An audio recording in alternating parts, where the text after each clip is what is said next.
In this video, we're going to do a 3-digit subtraction, and there's not going to be any borrowing or regrouping with this problem. It's just going to be 3 digits minus 3 digits.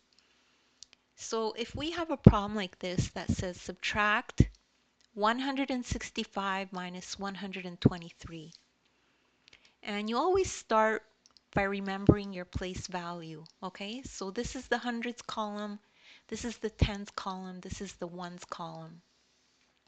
So the second step is, of course, to subtract. And remember to borrow if needed, but it's not needed in this problem, so we don't have to worry about it. So we start with the lowest digit first, the lowest place value first, I should say. So let's do that subtraction. Um, so let me change here. Okay, so 5 minus 3 is 2. So let's put that in.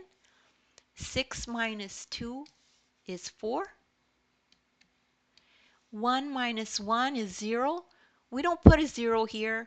We just leave it blank. But if you did put a 0 there, it wouldn't be wrong. It's just usually not done.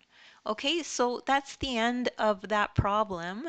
And if you need further clarification or other practice problems, just take a look at my description. I have links to other videos of mine that are like this. As well, you could download the ebook and follow along this exact lesson in the ebook. Please remember to subscribe and to like if you enjoyed the video.